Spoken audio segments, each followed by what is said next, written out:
Bom dia a todos. Essa é a nossa 32ª reunião do grupo que vem lendo e comentando o livro Há 2000 anos, de Emmanuel. A gente está no capítulo 8, que é no grande dia do Calvário.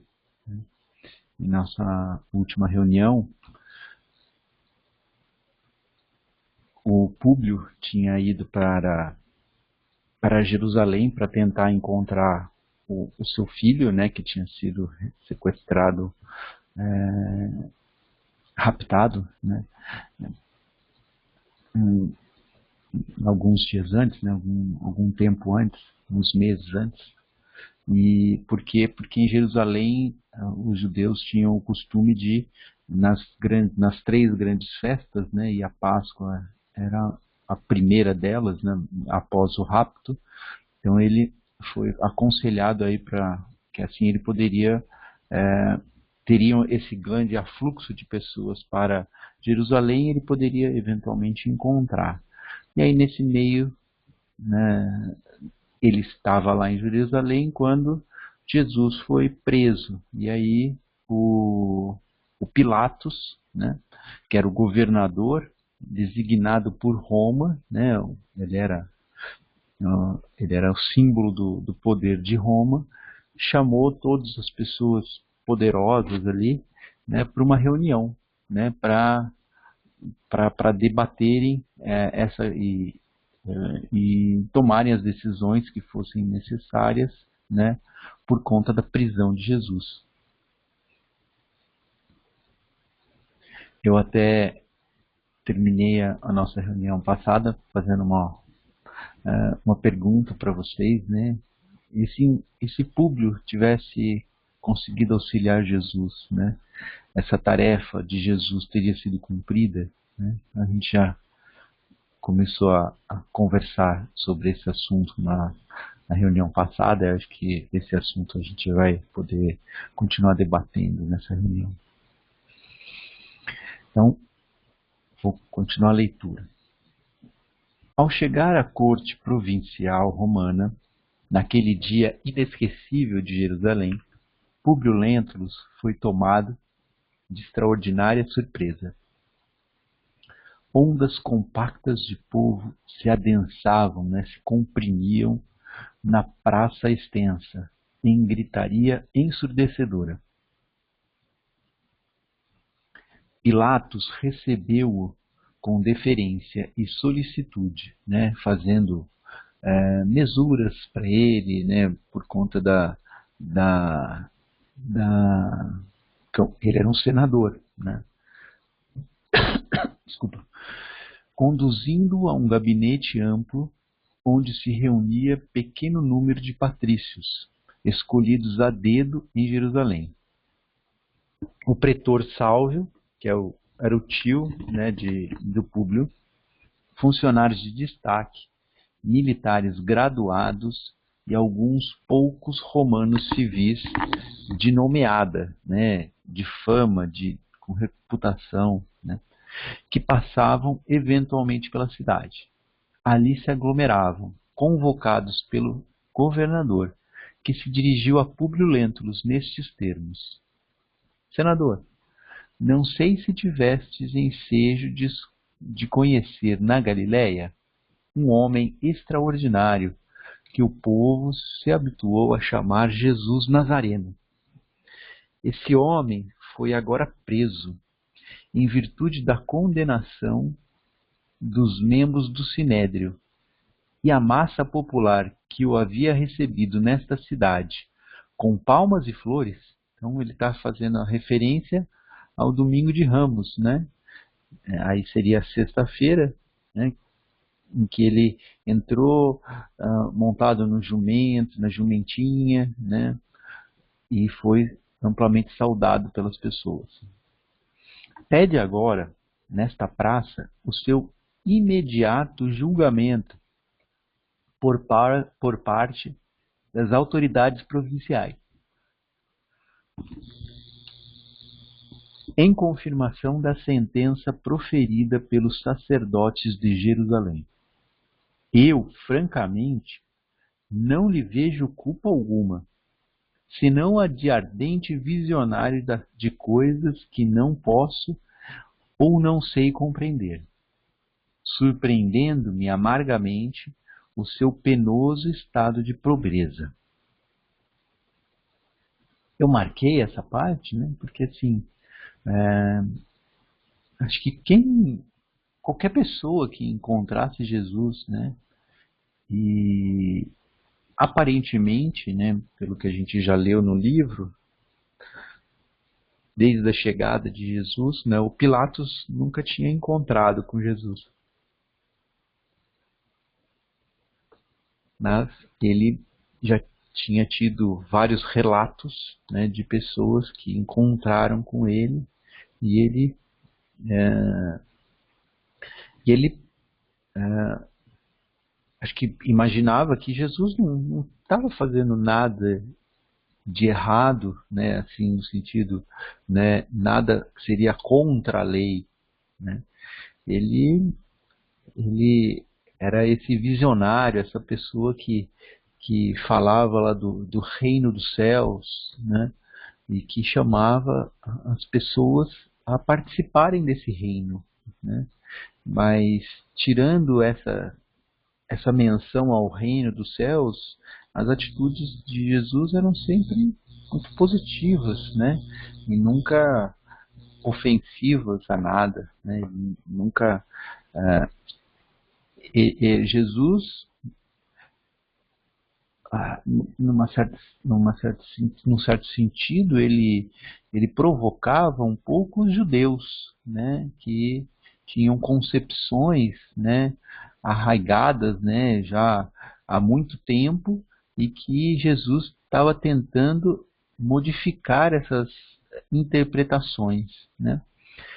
Acho que muito parecido com o que a gente está vivendo hoje, né, porque quanto mais a gente vai estudando o Espiritismo, né, que na realidade é a mesma coisa que Jesus, né, trouxe para a gente, né, a gente vai começando a compreender que o importante são as nossas atitudes, o importante é o que a gente leva daqui da Terra, são os nossos bons atos, né, como foi amplamente discutido na nossa lição, né, de preparação de abertura hoje, né. Então eu acho que é isso. Ele percebia Jesus como uma pessoa, né, que não estava cometendo nenhum crime, né.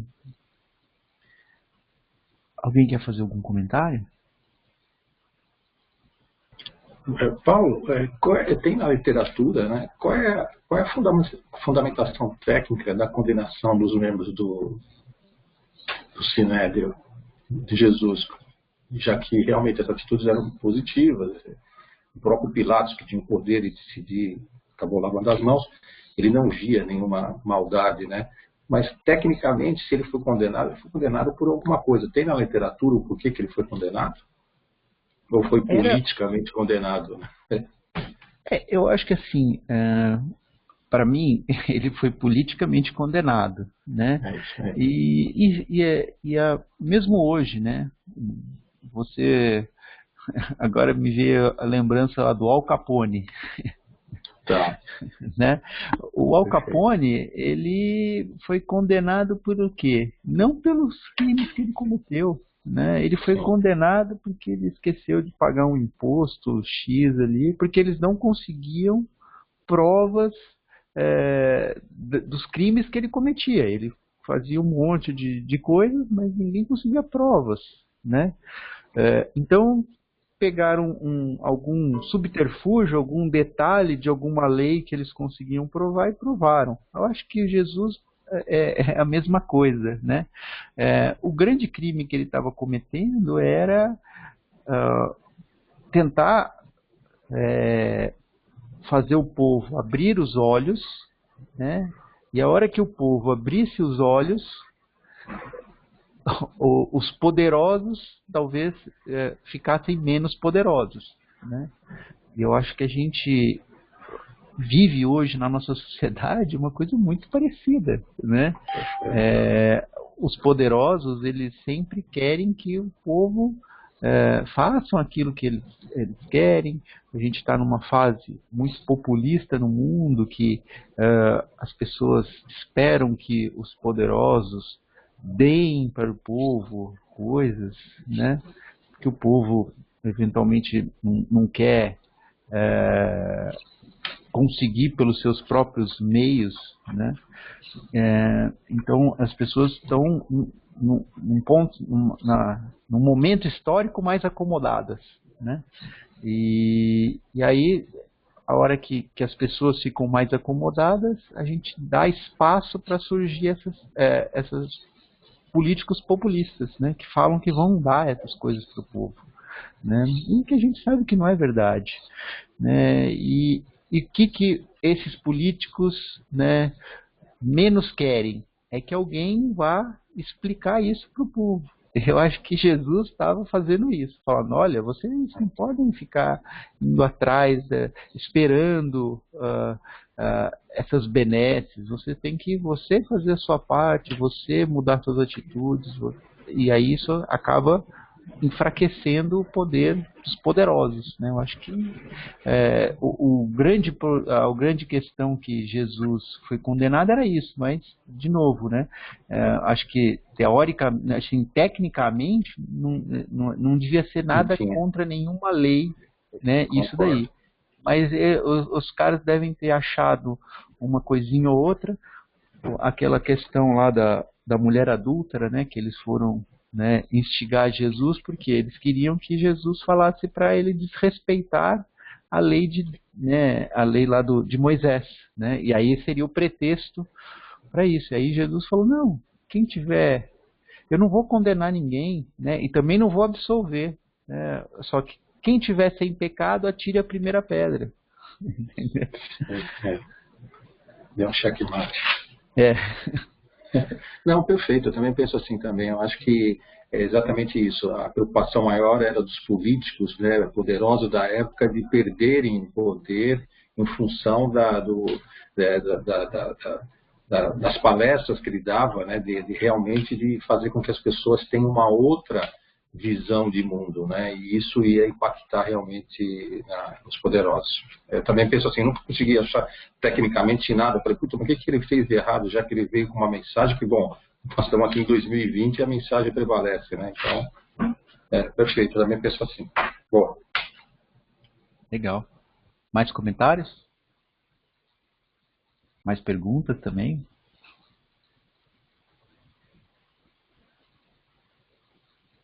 Vou seguir na leitura. Nesse Comenos, né,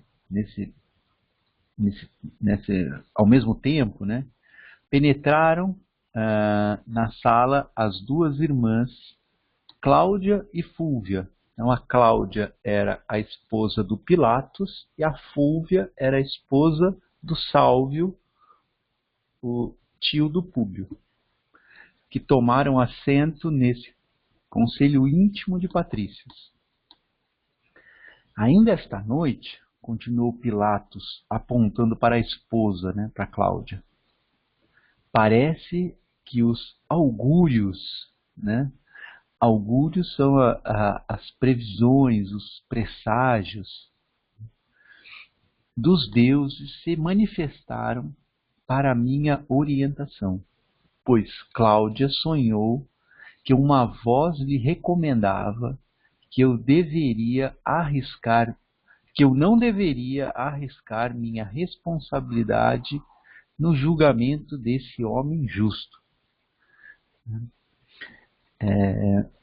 Eu marquei essa parte porque quando a gente faz a prece, né, como a Regina fez hoje, né, para que serve a prece? Não, a prece não é para a gente pedir nada. A prece é para a gente estabelecer um canal de comunicação, né? E a hora que a gente tem esse canal de comunicação estabelecido, eles vão nos ajudar, né? Porque a gente está demandando essa ajuda também, né? Então, mas a ajuda dele vem da forma com que eles julgam ser mais interessante e que normalmente é diferente do que a gente gostaria. Por quê? Porque a gente precisa melhorar. Tenho certeza que quando Jesus fazia prece, a ajuda que ele recebia era a ajuda que ele gostaria de receber. Né? Por quê? Porque ele já estava naquela sintonia. Né? Ele já tinha mudado o jeito de pensar. E aí, para que ele veio aqui na Terra? Para mostrar para a gente que a gente precisa mudar o jeito de pensar. Né? É para isso. E como que o Pilatos, né, foi ajudado? Né? A esposa dele sonhou, né, alguma coisa e contou para ele. Às vezes a gente está com um momento muito difícil na nossa vida, aí toca o telefone, é uma pessoa que fazia tempo que você não falava, e aí ela vai e comenta alguma coisa com você, e aí fala assim, nossa, aquele comentário que ela nem sabe do seu problema, né? Ajuda você a resolver o seu problema. E ela nem sabe que você, teoricamente, ela não sabe que você estava passando por aquilo. Mas essa é a forma sutil e delicada que o plano espiritual nos ajuda. Né? Os nossos anjos da guarda, né? Nos ajuda, os nossos mentores nos ajudam. Aí a gente pode utilizar a palavra que quiser. Cada uma dessas palavras às vezes estão associadas a religiões diferentes aqui na Terra. Isso não é importante. O importante é a gente conseguir entender como que a gente recebe essa ajuda. E é uma ajuda sempre sutil, delicada. Por quê? Porque eles não vão interferir no nosso livre-arbítrio, na nossa liberdade de fazer todos os atos que nós queremos. Tá? A gente é livre para isso. Né? Se Deus, se quem pensou isso, né, aí a gente começa a poder usar qualquer outro nome também que quiser, não tivesse, não quisesse ter dado a liberdade para nós, ele não teria dado. Né? Só que assim, diferentemente de nós, que às vezes, por exemplo, quem é pai, né, quem é mãe, às vezes a gente dá liberdade para o filho. Né? Aí ele começa a fazer as coisas que ele quer, não as coisas que a gente gostaria que ele quisesse. Aí a gente vai lá e tira a liberdade dele. Né? Então, só que Deus não fez isso com a gente. Uma vez que ele deu a liberdade, está dada.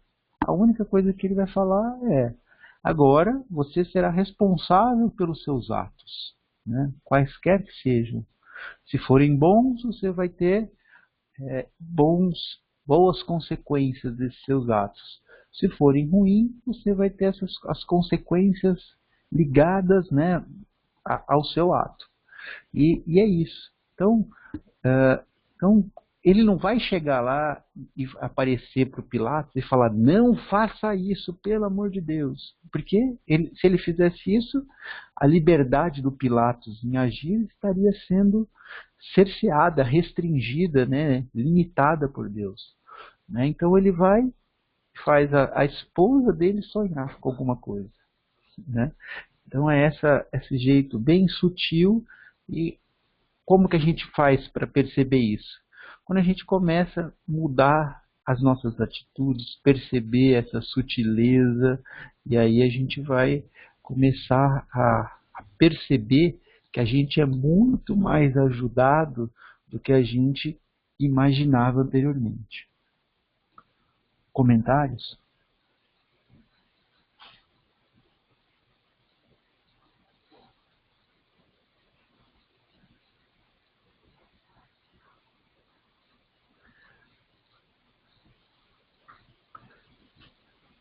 Vou continuar a leitura.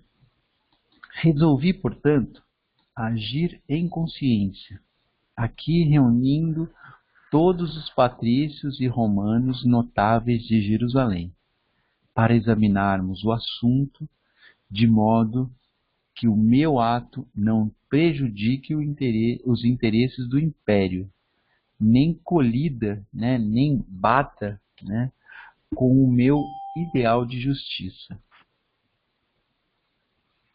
Que dizeis, pois, dos meus escrúpulos, né, da forma de atuação, do meu cuidado, na qualidade de representante direto do Senado e do Imperador entre nós nesse momento?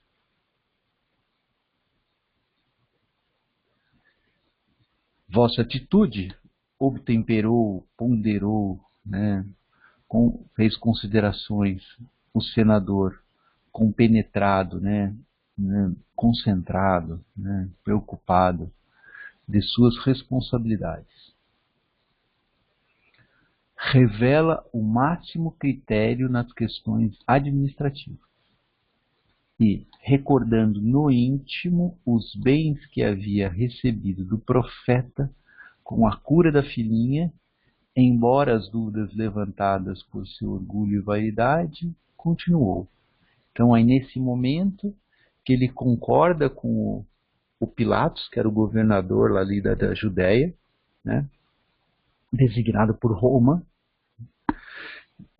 aí ele vem na cabeça dele, né, a ajuda que Jesus deu para ele no caso da filhinha, né, que ela foi curada lá da lepra, né, e que ele não conseguia aceitar isso tudo por conta do orgulho e da vaidade dele, mas aquilo lá ficou marcado, né? Toda vez que ele surgisse alguma coisa relacionada à doença da filha, ele sempre iria lembrar da figura de Jesus, né? Por mais que ele não quisesse aceitar que Jesus havia curado, né? Isso estava associado, né, permanentemente na memória dele. Comentários? Paulo, Pode falar. achei legal isso que você falou agora, né? Porque é assim que começa, né? Ficou marcado. Ele não queria aceitar ainda, mas estava lá, né? Estava marcado já na alma dele, né? E depois é assim que começa tudo, né? Que a gente depois vai ver no decorrer aí do livro, né? Então é muito importante, né? A gente não pode desprezar nada, né? Porque tudo pode ser usado, né? Como uma ajuda, né? Um passo à frente que a gente vai começar a dar. Era isso. É isso mesmo, a gente não pode desprezar, e até às vezes uma atitude que a gente considera ruim de alguém, né? Pode ser que a hora que a pessoa tenha dado efetivamente aquele passo ruim, né, seja um momento, né, que a pessoa percebe que fez essa besteira, né? Percebe que deu esse passo ruim, né? Então a gente não pode desprezar nada, nenhuma boa atitude e às vezes até nem as más atitudes, porque pode ser que uma dessas que a gente considera má atitude seja aquilo que vai fazer a pessoa despertar, né? Mais algum comentário?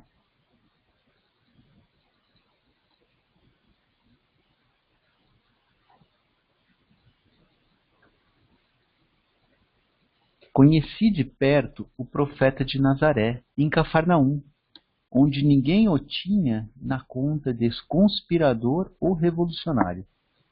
Suas ações ali eram as de um homem superior, caridoso e justo, e jamais tive conhecimento de que sua palavra se erguesse contra qualquer instituto social ou político do império, né? Então, Eu não sabia da pergunta do Fiore, mas é, a resposta está aqui, né, Fiore? No próprio texto que eu já tinha marcado.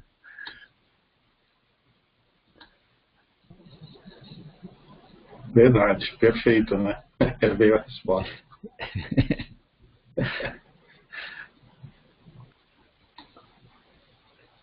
Mais comentários? Não. Certamente, não, aqui ele está, só para ser mais, né, justo, né, com todas as partes, né, aqui ele está falando das leis romanas, né, e acho que o Fiore tinha feito a pergunta em relação às leis dos judeus também, né, mas eu acho que foi por lá que ele foi condenado.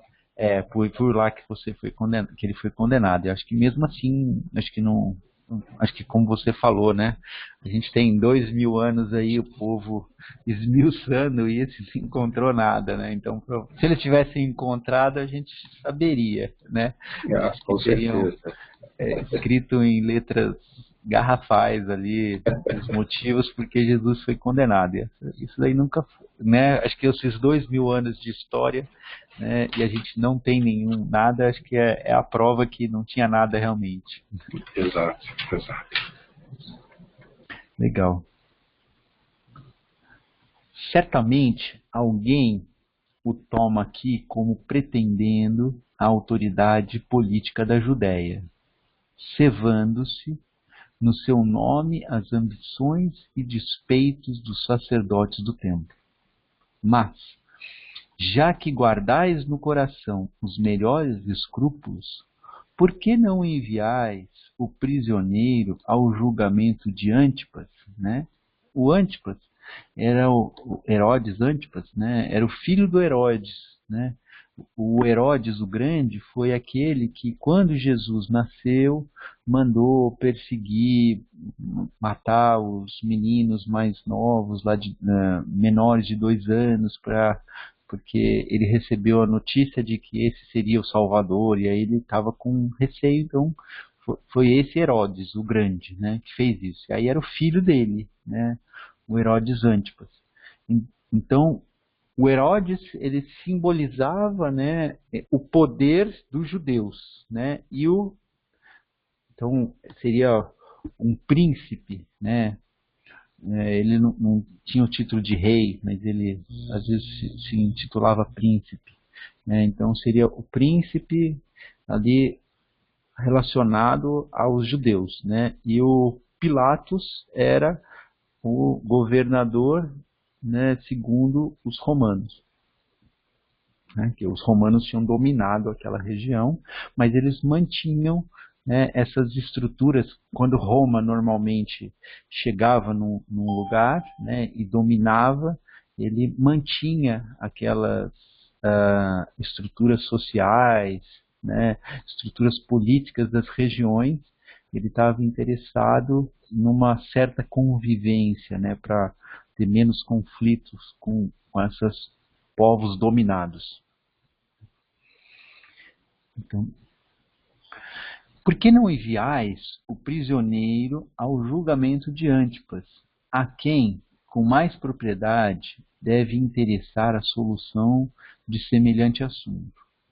Representando nesses dias o governo da Galileia aqui em Jerusalém, acho que ninguém melhor que Herodes pode resolver em sã consciência um caso como este, né? Então aí ele ia olhar a questão, né, não do ponto de vista dos romanos, mas do ponto de vista dos judeus, né? Considerando-se a circunstância de que julgará um compatrício seu, né, um judeu também, né, como ele, já que não vos supondes de posse de todos os elementos para proferir sentença definitiva nesse processo insólito, né? Nesse processo diferente, esquisito, né? Incomum. Então, é aquele. E ele não estava sendo julgado pelas leis de Roma, ele estava sendo julgado pelas leis dos judeus, né? Então, o conselho do Públio seria, então mande pro representante maior do judaísmo aqui, né? Dos judeus aqui, né? Para que ele confirme essa sentença do Sinédrio. Né? Comentários? Paulo, Pode falar. eu tenho uma dúvida. O Sinédrio, antes, ele era responsável pelos, pelos santuários, né? Não sei se assim posso dizer. Pelos templos e também pela lei? Ou quem faziam as leis nessa época era Antipas? Boa pergunta. Não, é excelente pergunta, porque a gente está aqui no século XX, né, e as coisas estão muito separadas, né? Mas o normal antes é que as leis estivessem mais relacionadas a essa parte religiosa do que a parte civil, tá? A gente foi só praticamente com Napoleão, né? Em 1804 que a gente teve o primeiro Código Civil, a primeira lei assim que foi escrita civilmente e que não estava mais relacionada com a religião, entendeu? Então, quando a gente pensa antes lá da Revolução Francesa, a gente fala em lei, a gente associa normalmente a religião. Aqui é só um comentário, né? A gente fala, vai ver se vai conversar com o bispo, vai ver se o bispo te ajuda. Tem uma expressão aqui no Brasil que a gente usa, né? Para você ir falar com o bispo, né? Vai falar com o bispo, não lembro lá certinho como é que era, mas ela está relacionada a isso, porque quem que aplicava a lei, né? Era o bispo, entendeu? Então vai conversar com o bispo, né? Naquele assim, né? Isso aí você não vai. Então, ele seria o órgão judiciário também, entendeu?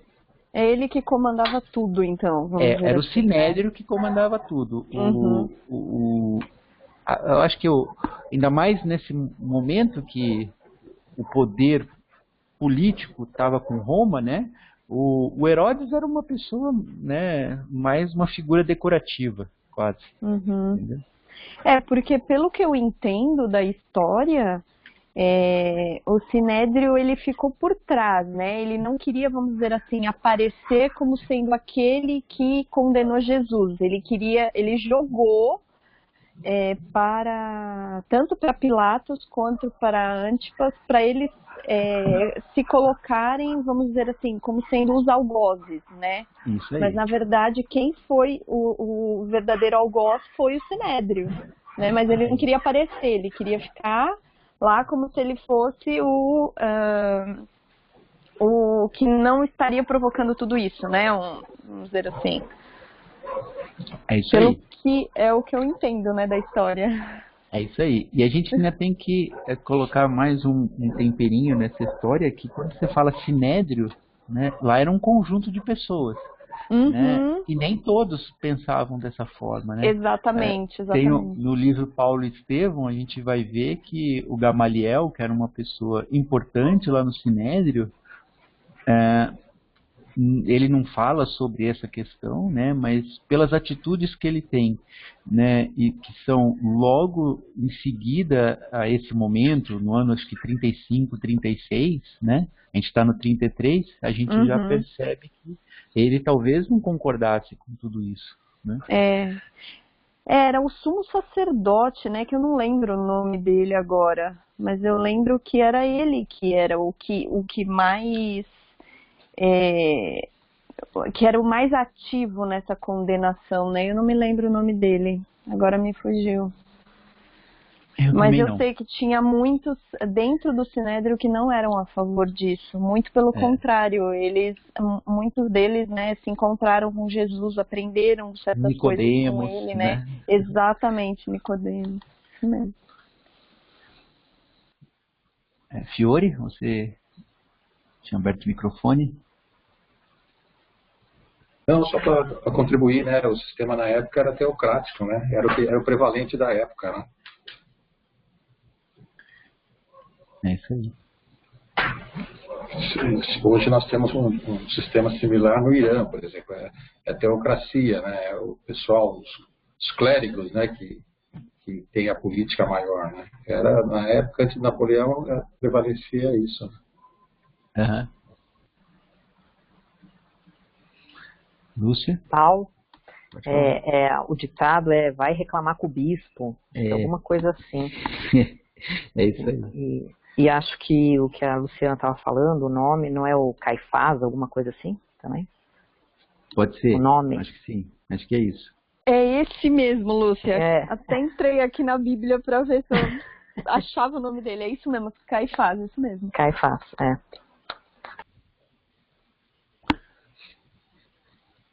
Mais comentários? Vou prosseguir na leitura. A ideia foi unanimemente aceita, sendo o acusado conduzido à presença de Herodes Antipas por alguns centuriões, obedecendo-se rigorosamente às determinações de Pilatos nesse sentido. Todavia, no palácio do tetrarca da Galileia, o Jesus de Nazaré foi recebido com profundo sarcasmo. Esse tetrarca é um título que eles davam ali, né? Tinha uma tetrarquia. Teve uma divisão em 4 partes, né? E aí ele era o responsável por naquele lugar ali. É um título como príncipe, como alguma coisa nesse sentido, esse tetrarca. Apelidado pela gente simples como Rei dos Judeus e simbolizando a esperança de certas reivindicações políticas por numerosos de seus seguidores, entre os quais se incluía o famoso discípulo de Queriote. Queriote seria uma cidade, né? E de onde vem o nome de Judas Iscariotes. Iscariotes seria assim como se tem naquela época, as pessoas não tinham sobrenome, né? Então você tinha o Paulo de Tarso, né? Porque ele veio de Tarso. Era o Judas Iscariotes porque ele veio de Queriote, né? Seria o nome, né, de alguém daquela cidade. Aí, por exemplo, o Simão, né, o Pedro, né, que era o Simão, era Simão Bar Jonas, né? Bar Jonas seria o filho de Jonas, né? Então as pessoas não tinham esse sobrenome, tinham o nome e falava, é o filho de tal, é o cara que veio da cidade de tal, né, da outra cidade, né? Então era assim que as pessoas eram indicadas, né, conhecidas naquela época. E essa parte é interessante, né, assim, que isso era uma questão, né, que o Judas, né, ele entregou Jesus porque ele acreditava nessas reivindicações políticas, né, e o povo também, né, muitos do povo também. O mestre de Nazaré foi tratado pelo príncipe de Tiberíades, né, que é o Herodes, como vulgar conspirador, humilhado e vencido. Antipas, porém, para fazer sentir ao procurador da Judéia a conta de ridículo em que tomava os seus escrúpulos, né, os seus cuidados, o zelo que ele teve, mandou que se tratasse o prisioneiro com o máximo de ironia. Vestiu-lhe uma túnica alva, né, branca, igual à indumentária dos príncipes do tempo, colocando-lhe, porque o povo chamava de rei dos judeus, né? Então ele queria vesti-lo como se fosse um rei, né? Colocando nos braços uma cana imunda, à guisa de cetro, né? Normalmente os reis, ele tem uma vestimenta, eles têm um cetro, né, que é uma coisa alta de 1 metro, 1,5 metro, assim, 1,5 metro, né, que eles usam, né, para se apoiar e que mostra o poder, e uma coroa, né. Então ele estava transformando Jesus nesse rei, né? Então colocando-lhe nos braços uma cana imunda à guisa de cetro e coroou-lhe a fronte abatida com uma auréola de venenosos espinhos, devolvendo a sanção de Pilatos no turbilhão de gritarias da populaça exacerbada, né, daquela população que estava sem controle já, né, estava descontrolada. Muitos soldados romanos cercavam o acusado, protegendo das investidas da massa furiosa e inconsciente. Jesus, trajando por irrisão, por ironia, né, a túnica da realeza, coroado de espinhos e empunhando uma cana como símbolo do seu reinado no mundo, deixava transparecer nos olhos profundos indefinível melancolia. Cientificado de que o prisioneiro era devolvido por Antipas ao seu julgamento, o governador dirigiu-se novamente aos seus conterrâneos, exclamando: meus amigos, não obstante nossos esforços, Herodes apela também para nós outros, a fim de se confirmar a peça condenatória do profeta Nazareno, recambiando, trocando com a sua situação penosamente agravada perante o povo, porquanto, como suprema autoridade em Tiberíades, tratou o prisioneiro com revoltante sarcasmo, dando-nos a entender o desprezo com que supõe deva ele ser encarado pela nossa justiça e administração. Acho que isso daqui até confirma, né, Fiore, que não tinha nada, né, para efetivamente condená-lo de acordo com a lei dos judeus, né? Então ele foi tratado com esse sarcasmo, né? Porque muitas vezes o que a gente vê, né? Quando as pessoas não têm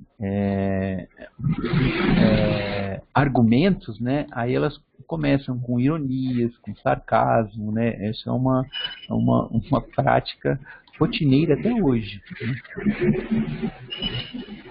Sim, concordo. Exatamente. Quando se quer um objetivo, você procura exatamente como atingir esse objetivo, independente se a pessoa tem culpa ou não. Tem que atingir aquele objetivo. Foi o que eles fizeram com ele, né? Não tenha dúvida disso. E é interessante também, né, que apesar disso daí, o próprio Pilatos, né, que passa como uma pessoa, né, para quem eu nasci na religião católica, né, ninguém fala muito bem de Pilatos, né, sempre jogam uma responsabilidade muito grande em cima dele, né? E aqui, pelo que dá a entender, né, ele também estava, né, com essa coração apertado de fazer isso, né, achando que tudo aquilo lá não estava sendo feito de forma adequada, porque ele julgava que aquela pessoa, né, era uma pessoa justa que não merecia aquele tipo de tratamento, né, muito menos ser condenado. Tão amarga a situação contrista-me bastante, porque o coração me diz que esse homem é justo, mas que fazermos em semelhante conjuntura, né? O que podia fazer nessa situação, né? Então, aí ele tinha aquele conselho que ele criou ali de pessoas poderosas para tentar ajudá-lo nesse sentido. Alguém quer fazer algum comentário? Oi, Paulo. Eu quero pegar o gancho que você falou aí de Pilatos, né? Em cima da religião católica, né? O que a gente aprendeu, né? E também lembrar de Judas, né? Não sei se eu estou errada, mas eu acho que Judas também não fez por mal, né? A delação em relação a Jesus, né? Ele acreditava que se Jesus se unisse, né, aos poderosos, né? Poderia a boa nova, né, o evangelho, né, ser passado mais rapidamente para o povo, enfim, poderia ser melhor, né? Então não foi também uma coisa assim, um traidor, né, como eu também cresci pensando, né, e só agora estudando mais e vendo, né, Judas amava muito Jesus, né, tanto é que depois que ele percebe tudo o que aconteceu, né, ele inclusive se suicida, enfim. Né, e também acho interessante também levantar isso em relação a Judas, né, fazer um pouco de justiça para ele. Sim, sim. Eu abordei um pouco isso daí na nossa última reunião e é bom a gente reforçar isso, né? Que Judas achava que esse reino de Deus era muito mais material, né? Ele tinha aspectos materiais. Talvez ele tivesse alguns aspectos espirituais, mas ele teria mais aspectos materiais do que só do que palavras, né? Que aquilo lá se fosse se materializar mais esse reino, né? Aqui na Terra. E ele não tinha compreendido que esse reino era uma coisa interna de cada um de nós, né? Esse reino nunca vai ter vai se materializar na Terra. Esse reino a gente vai ter dentro da gente. A hora que a gente conseguir colocar esse reino dentro do nosso coração, aí a gente vai conseguir a paz, vai conseguir um monte de coisa que a gente não tem hoje, né? E eu acho que é isso aí mesmo. Eu acho que o Judas, ele também foi passado um aspecto muito negativo dele que a gente precisa recuperar um pouco. Tá certo. Obrigado pela lembrança. Mais comentários?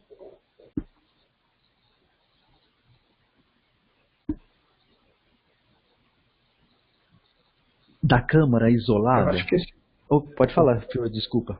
Não, porque eu acho que o desconforto do Pilatos, né, era tanto que ele acabou optando, né, por lavar as mãos, né? Ele não queria condenar porque ele entendia, né, que ele não tinha feito nada que justificasse toda aquela situação. Mas, por outro lado, ele também não queria colocar o poder dele em xeque diante da população, né? Por isso que foi essa atitude. Mas ele ficou marcado, realmente. O livro nos mostra que ele tinha um outro pensamento, né? Uma outra visão sobre Jesus. Mas ele ficou marcado por ter viabilizado o final, né? O que aconteceu, né? Sim, então, mas é importante, acho que aí a gente lembrar que Pilatos era o símbolo do poder de Roma, né? Sim. E Roma, ele conquistava os lugares, mantinha uma certa estrutura ali de poder e militar, né? Para que não tivesse nada, né, que nenhum outro povo invadisse, que a população local não se rebelasse, né?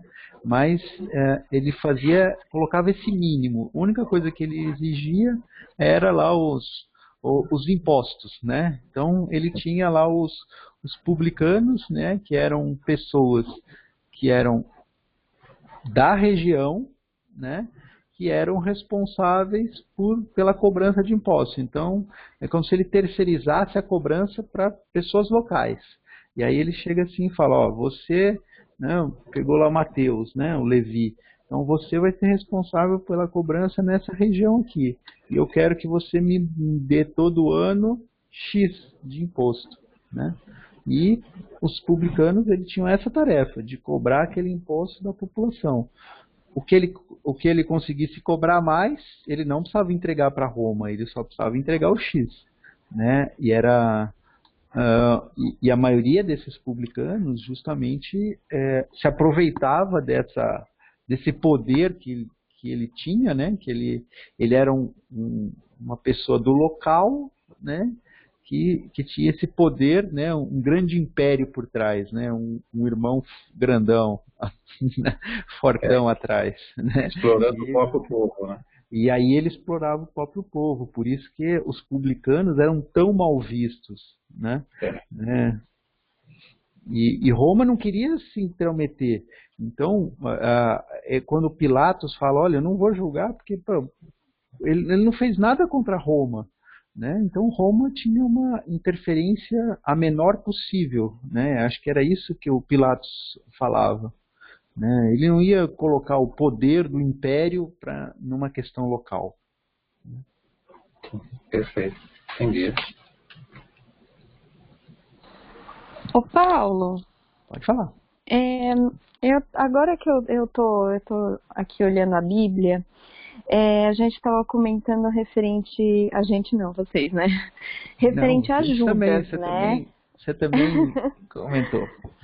E aqui eu tô vendo, porque assim, quando Jesus vai fazer aquela reunião, né, de Páscoa junto com os discípulos, ele fala, eu lhes garanto, um de vocês vai me trair. No caso, assim, se Judas não tivesse a intenção de uma traição, vamos dizer assim, eu não sei como Jesus quis colocar isso como traição. Porque, assim, realmente, pode ser que ele teve uma boa intenção, mas Jesus disse, um de vocês vai me trair. É isso que eu acho que foi por conta disso que ele ficou também com essa fama, né? Porque foram palavras de Jesus. Sim, no caso, como diz a Bíblia, né? Sim, mas aí a gente precisa lembrar que precisa ver se Jesus disse isso mesmo, né? Então, exatamente. Além disso, eles dizem que a palavra, a língua aramaica, né, era uma língua que era falada num lugar muito pequeno ali, né? Não era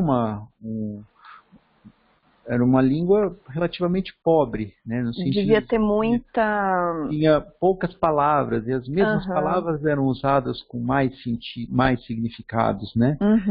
Na Bíblia também está escrito lá que se você não odiar pai e mãe, você não entrará no reino de Deus, né?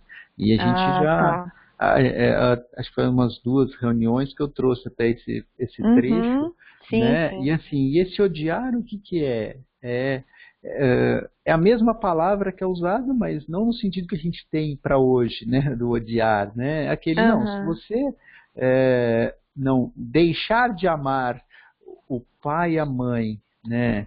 E como você ama hoje, né? Você vai ter que amá-los de uma forma diferente, né? A sua relação com eles tem que ser diferente, não pode ser igual hoje. Então esse odiar é muito mais nesse aspecto, né? Então talvez a palavra, né? Também a gente tem que ler com muito cuidado se ele queria efetivamente dizer que foi traído, né? Como a gente entende hoje, traição, né? Tá. Também acho que deve ser uma questão de interpretação, né? Assim, não sei da tradução, da Bíblia em si, não sei. Também é o que você falou, tem esse padrão católico, né? Que a gente absorveu de que desde essa época Jesus ia trair. E quem montou a Bíblia nada mais foi do que a Igreja Católica, né? Então, não sei se isso também influenciou para, não sei, eles colocarem esse tipo de palavras também, não sei. Sim, mas a gente tem que lembrar, né? A Igreja Católica fez isso, né? Mas a Igreja Católica continuou recebendo a ajuda do plano espiritual, né? Do que a gente entende. como sejam pessoas, né, um grupo de pessoas que ajudam essa humanidade aqui que está na Terra, né, a se desenvolver. Na própria Igreja Católica, ela recebeu muitas pessoas muito boas que ficaram, muitos deles com o nome de santo pela Igreja Católica, mas exatamente. alguns deles foram santos só depois, né? Na hora que eles vieram para falar na igreja, eles se contrapunham ao que a igreja falava. Verdade. Exemplo desse, né? O São Francisco, né? O Francisco de Assis, né? Quando ele veio, foi um caos para a igreja. O pessoal não queria saber dele lá, né? A Clara lá também, Santa Clara, e vários desses que fundaram ordens religiosas, né? Você tem o São Tomás de Aquino, que depois a igreja colocou o nome de santo, mas quando ele trouxe as ideias dele, não foram aceitas pela igreja. Elas começaram a ser aceitas, ele já tinha morrido há mais de 50 anos, entendeu? Então, assim, a gente tem que olhar tudo isso com muito, muito cuidado, né? Porque, e assim, nesse momento, né, voltando lá, quando você começou a falar, achei que você fosse falar do livre-arbítrio de Judas, né? Judas, então Judas veio aqui para fazer isso. Não, ele não veio. Não. E quando Jesus falou que alguém ia o trair, né, ou alguém ia tentar fazer alguma coisa diferente, né, que ele não estava fazendo, tentar mudar as atitudes de Jesus, né, a gente pode pensar nessa traição dessa forma mais sutil, né? Então a gente pode pensar que, assim, quando Jesus fala isso, Jesus é uma pessoa que tinha uma sensibilidade muito maior do que a média. Exato. Né? É por isso que eu não entendi o modo como está escrito na Bíblia, né? Isso. Jesus sabia. Sim, e por que Jesus sabia, né? Quando você faz alguma coisa, né? E você sabe que se você vai fazer, que a outra pessoa não concorda com aquela sua atitude. Aí se você vai, combina alguma coisa, que Judas já tinha combinado antes, lembra? Sim. Quando chegou na reunião, já está tudo combinado.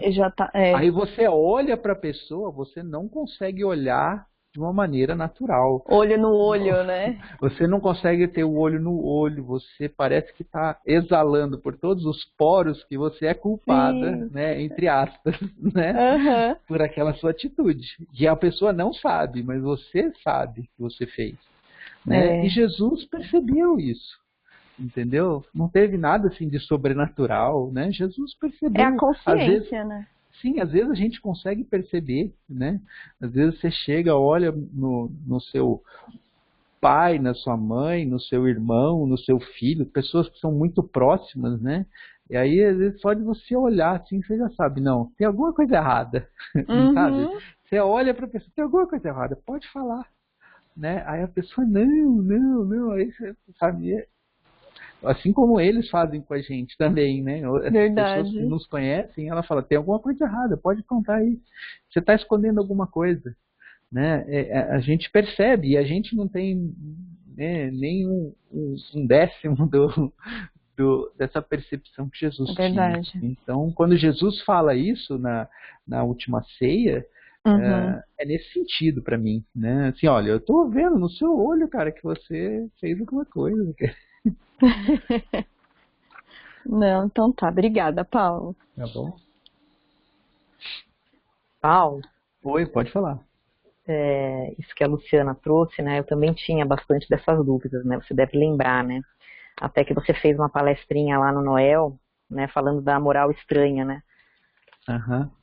Que está no Evangelho, né? E que traz essas dúvidas que a gente tem em relação a essas palavras que estão na Bíblia, né? É isso aí. E essa palestra foi muito interessante lá no Noel. Se alguém quiser, eu posso... Tenho a apresentação está disponível na internet, eu posso pôr no nosso grupo lá para vocês verem. A questão que mais me chamou a atenção é que às vezes a gente se preocupa muito com aquelas lições que a gente não entende direito, né? Mas a maioria das lições de Jesus a gente consegue compreender, só que são difíceis da gente fazer, né? É exatamente isso. Aí a gente quer fugir e pegar outra coisa, né? A gente pega como essas que a gente entende são difíceis de fazer, a gente fala que a gente não segue Jesus porque a gente fica escondido, perfeito, se escondido atrás daquelas que a gente não consegue entender, né? São poucas. Fica se questionando, né? Como que Jesus não veio trazer a paz, veio trazer a espada, né? O que é isso? É, isso aí. Quem pegar no arado e olhar para trás não pode entrar no reino de Deus, né? Pois é. Tá bom? Mais comentários? Então vou continuar. Da câmara isolada, onde se reunia o apressado e reduzido conselho de patrícios, podiam observar-se os ecos rumorosos da turba amotinada, em espantosa gritaria. Um ajudante de ordens do governador, de nome Políbios, homem sensato e honesto, penetrou no recinto, pálido e quase trêmulo, dirigindo-se a Pilatos. Senhor governador, a multidão enfurecida ameaça invadir a casa, se não confirmardes a sentença condenatória de Jesus Nazareno, dentro do menor prazo possível. Mas isso é um absurdo, retrucou Pilatos emocionado. E afinal, que diz o profeta em tais circunstâncias? Sofre tudo sem uma palavra de recriminação e sem um apelo oficial aos tribunais de justiça? Senhor, replicou Políbios, igualmente impressionado, o prisioneiro é extraordinário na serenidade e na resignação. Deixa-se conduzir pelos algozes, né, pelos seus acusadores, pelas pessoas que estão tentando condená-lo, né, com a docilidade de um cordeiro e nada reclama. Nem mesmo o supremo abandono em que o deixaram quase todos os diletos, os queridos discípulos da sua doutrina. Comovido com os padecimentos, fui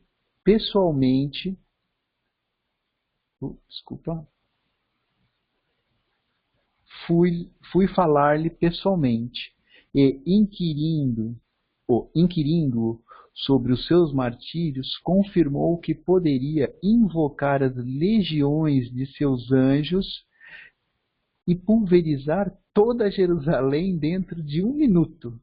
Mas que isso não estava nos desígnios divinos, e sim a sua humilhação infamante, para que cumprissem as determinações das Escrituras. Né? Então,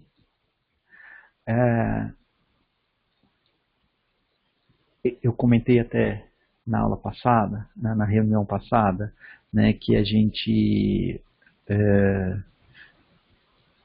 que Jesus, né, quando entrou lá em Jerusalém, no domingo de Ramos, no domingo anterior, ele quis entrar montado num jumento e não em uma jumentinha, porque isso era o que estava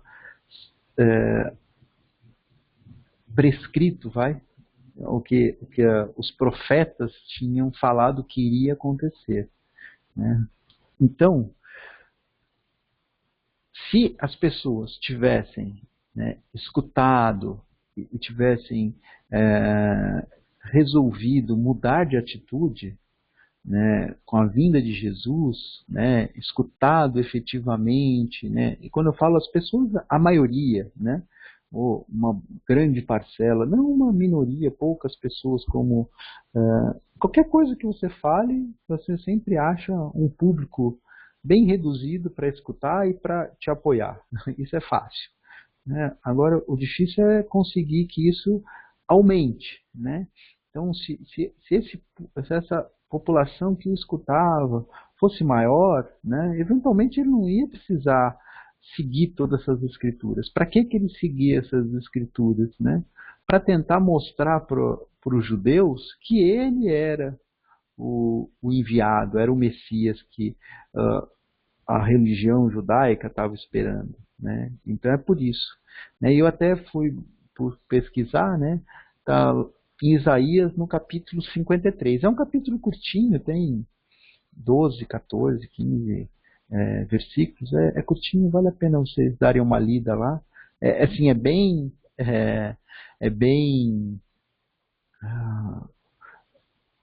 eu chamo assim, metafórico, né? Ele não vai falar exatamente o que acontece, né, o que aconteceu com Jesus. Ele faz comparações muito sutis, né? E uma delas eu trouxe aqui que eu achei interessante, né? Então, está no versículo 7. Foi oferecido porque ele mesmo quis e não abriu a sua boca. Ele será levado como uma ovelha ao matadouro. E como um cordeiro diante do que o tosquia, emudecerá. Que o tosquia que tira a lã, né? Emudecerá. E não abrirá sua boca. Né? Então, Jesus queria mostrar que ele era essa pessoa. Né? E ele também não ia ficar bravo, esperneando, esbravejando. Né? Essa era uma atitude mais, né, do nosso feitio, né? E aí quando a gente pega e olha o Paulo de Tarso, que já no final da vida, que ele já tinha mudado de atitudes, né? Ele foi lá e fez um apelo aos tribunais, ele fez tudo isso, né? Então, assim, ele ainda era mais próximo a nós, né? Então, quando a gente vê esses discípulos, principalmente Paulo, você percebe, né, que ele é muito mais próximo a nós, né, do que Jesus, né, nas suas atitudes. Comentários?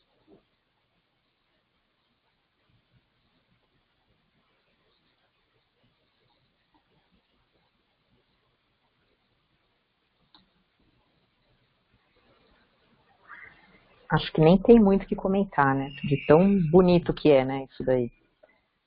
De toda essa serenidade, essa resignação, né, essa entrega, né? É o esquecer-se de si mesmo, né? Que ele estava mostrando, exemplificando ali, né, na própria carne, né? É muito bonito. É isso aí. Mais comentários?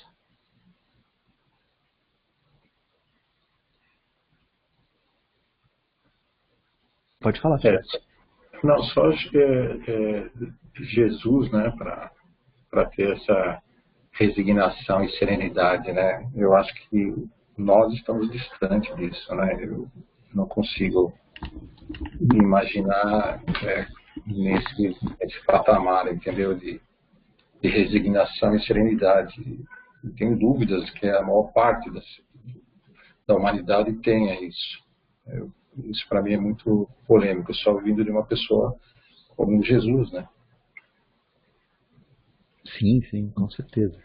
Nem Paulo, né, que conseguiu fazer tanto que ele fez, ele não teve a mesma serenidade, né?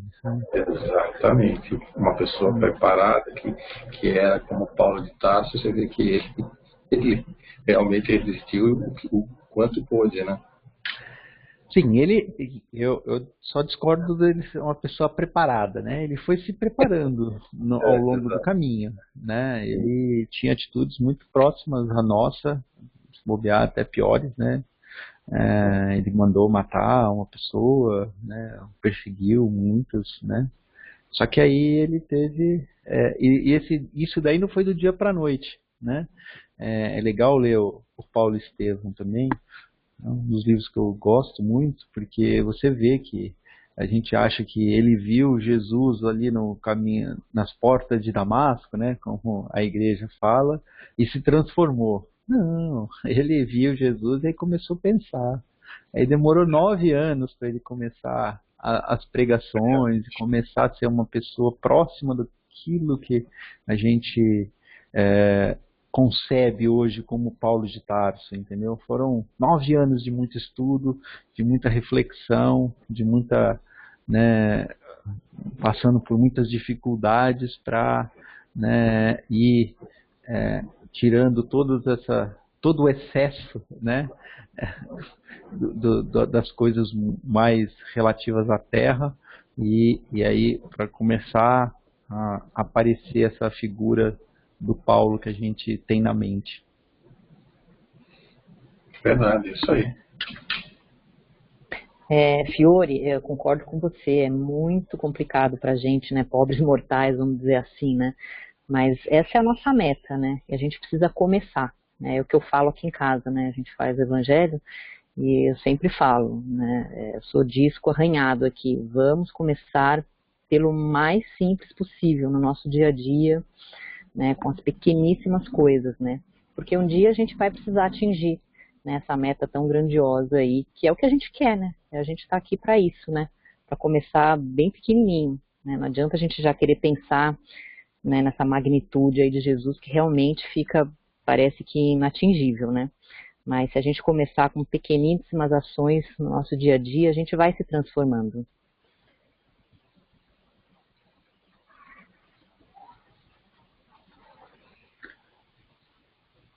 Eu vou concluir esse parágrafo aqui, porque tem uma outra parte que acho que vai complementar bem essa nossa conversa.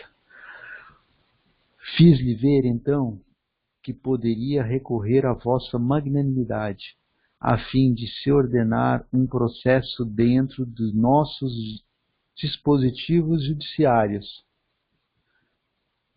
de maneira a comprovar sua inocência, e todavia recusou semelhante recurso, alegando que prescinde de toda a proteção política dos homens, para confiar tão somente numa justiça que diz ser a de seu Pai que está nos céus. Então, a hora que a gente conseguir dar um pequeno passo nessa direção, a gente vai também ganhar, né, essa paz interior que Jesus estava vivendo, né? Estava passando por tudo aquilo lá e ele não estava, né? Ele estava em paz consigo mesmo. Eu acho que quando a gente começar a dar passos nesse, daí a gente vai perceber que cada passo que a gente dá, essa paz interior fica maior, né? Eu acho que é por isso que a gente prescinde, não precisa, né, da proteção política dos homens, né? A hora que a gente tem isso, e aí não interessa o que aconteça com a gente, entendeu? Se a gente estiver em paz, estaremos em paz. Comentários?